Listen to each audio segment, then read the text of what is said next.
Olá, querido amigo, estamos juntos mais uma vez, que a graça do Senhor Jesus lhe alcance. Vamos terminar aqui o nosso estudo, esse estudo polêmico, né? Verdade, mas importante e fundamental para nosso próprio crescimento espiritual. Vamos terminá-lo hoje é o último dia da semana.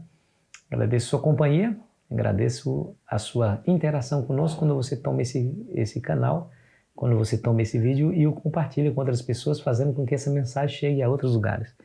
Que Deus abençoe você por essa simples ação, mas de profundo significado. Vamos aqui a um resumo do que nós estudamos, conflito iminente, falando sobre a besta do Apocalipse, né?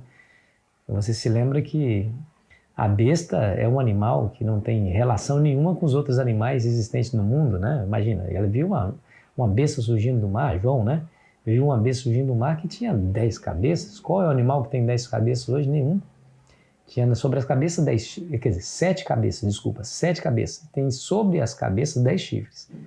Então, qual animal que é assim? Não tem nenhum, né? É semelhante ao leopardo, com os pés como de urso e boca como de leão. Olha, a mistura de 3 animais aí. Claro que aí é um símbolo, você precisa decifrar os símbolos. Animais significa reinos, né? Então, essa besta aqui é um reino político, poderoso, que mata, que destrói. Aí nós lembramos do Império Romano, né? Só que a autoridade dessa primeira besta é dada pelo próprio dragão, que significa o próprio diabo. Dá autoridade para a besta e também dá o seu trono e dá a grande autoridade. A extensão do Império Romano, quando ele cai, é a Roma papal, né? Em 538, Justiniano, o imperador romano, num sínodo de bispos, chama o bispo de Roma à frente e o faz cabeça de toda a igreja, e dando a ele a chave do Império Romano, dizendo só Deus pode salvar o Sacro Império Romano a partir do ano 538, e a partir dessa época, agora o bispo de Roma tinha autonomia política e religiosa. A partir de então, uma desgraça aconteceu no mundo. Essa igreja perseguiu violentamente todos aqueles que discordavam das suas doutrinas, acusando-os de heresias. Aí foram massacrados, foram torturados, foram perseguidos, foram mortos, foram queimados vivos, e dizendo eles, né, os da igreja, né, que estavam prestando serviço a Deus, no entanto, estavam sendo usados pelo diabo durante 1260 anos. Na profecia bíblica, 42 meses, né? 1260 dias, cada dia representando o ano, 1260 anos. E quando terminou isso?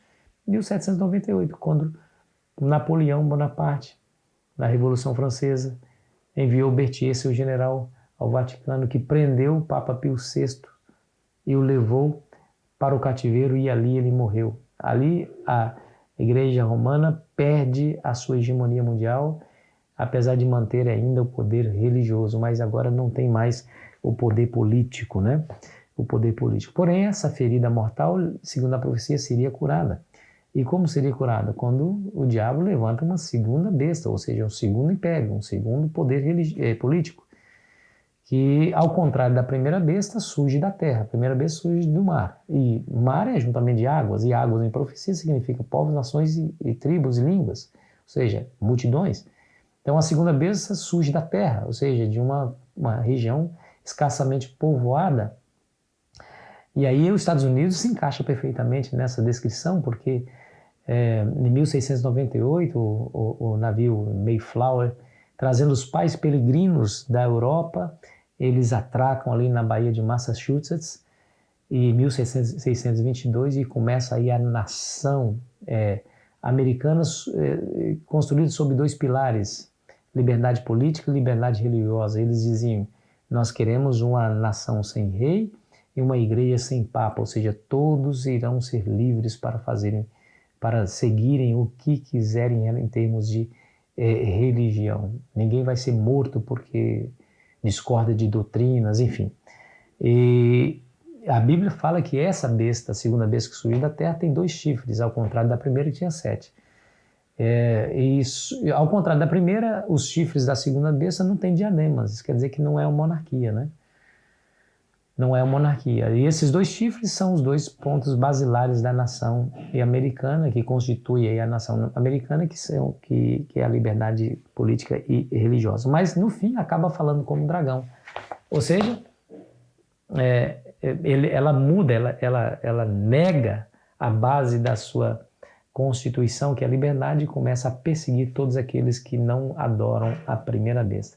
Ela confere autoridade à primeira besta. É claro que a primeira besta, que é o Papa, recebe autoridade, recebe poder do Império Romano. Justiniano entregou nas mãos do bispo de Roma a chave do Império. E a partir do então, o Papa tem agora poder político. Então, o poder político não é conquistado, é dado. A segunda besta também vai dar autoridade política para a primeira besta, que é o Papa, que é o papado, né? Por isso o diabo se vale de um outro império, que é o império também mundial, que é os Estados Unidos.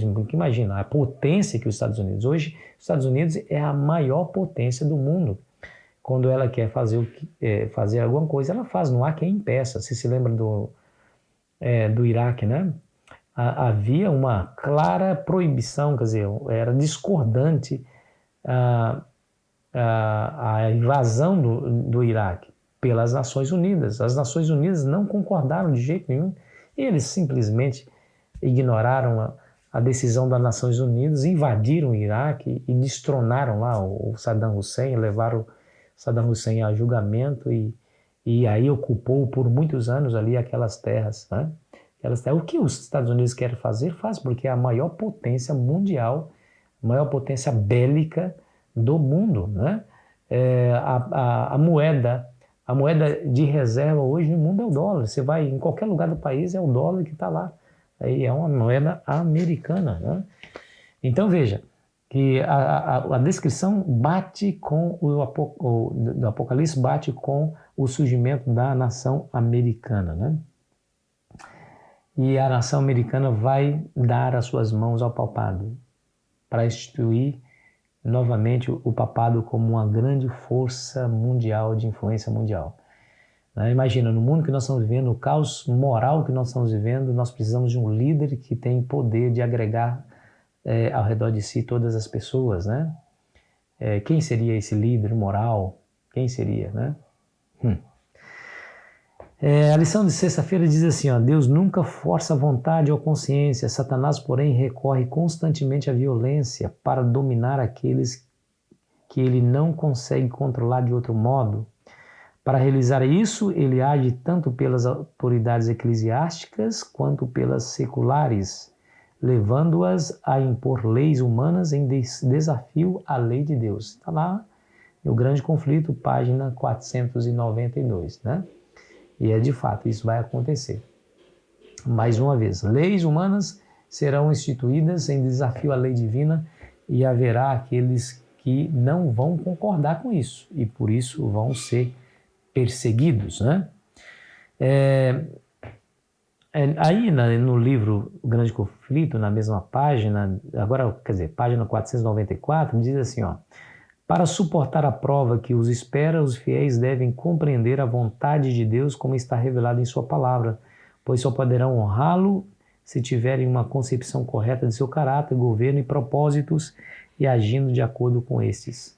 Então, qual é a nossa salvaguarda? Estudar a palavra hoje. Hoje nós precisamos compreender a vontade de Deus como está revelada na palavra, né? Meu amigo, mais cedo ou mais tarde a perseguição vai surgir novamente, né?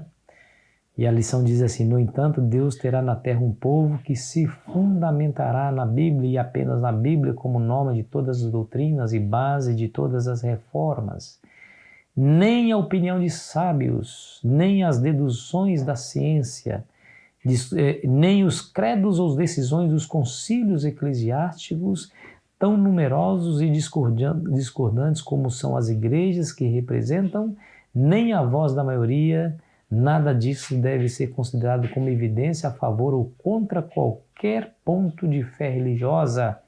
Antes de aceitar qualquer doutrina ou preceito, devemos conferir se há um categórico assim diz o Senhor. é o assim diz o Senhor, que rege, que deve reger a nossa escolha, a nossa vida. Não é o que diz os concílios, não é o que diz a ciência, não é o que diz os sábios, nada disso. É um assim diz o Senhor, um claro assim diz o Senhor, tal qual está revelado em sua palavra. Aqueles que fundamentam a sua fé na palavra estarão seguros. Serão perseguidos? Sim, serão. Mas estarão seguros sob a mão poderosa desse Deus onipotente. Que a nossa vida aqui não é uma passagem, nós estamos aqui somente de passagem. A nossa vida mesmo está lá no céu, guardada em Cristo. Então, não importa o que aconteça conosco nessa vida, o importante é que nós consigamos alcançar a vida imortal. Esse é o nosso objetivo, nossa missão, nosso propósito, e devemos fazer de tudo para que ali estejamos. A porta já foi aberta por Jesus quando ele morreu na cruz para nos perdoar os pecados. O Espírito Santo nos é conferido para que nos dê forças para viver nesse mundo sendo tentados constantemente pelo inimigo de Deus. Então tudo que é preciso para a nossa vitória nos foi dado. É somente querer e desejar. Quando eu olho para Cristo, não há condições nenhuma de me perder, apesar de que quando eu olho para mim mesmo, aí eu não vejo condição nenhuma de me salvar. Mas por isso o meu segredo, o segredo de qualquer um de nós, deve ser concentrar a nossa atenção, nosso olhar, nossa esperança, nossa fé em Cristo. Estando em Cristo, nós teremos salvação plenamente. Que essa seja a sua realidade no dia de hoje, meu amigo, que a graça de Cristo esteja conduzindo você mais uma vez em nome de Jesus. Vamos orar? Pai, nos conduza pelas tuas mãos para que possamos alcançar, Senhor, esse grande galardão que é a vida eterna em nome de Jesus. Amém. Foi bom estar com você. Amanhã continuaremos aqui a nossa jornada com uma nova temática, uma nova semana aí de estudos da Palavra de Deus. Espero que você esteja comigo todos os dias e que a graça de Cristo lhe acompanhe todos os dias também. Aproveite bem seu final de semana.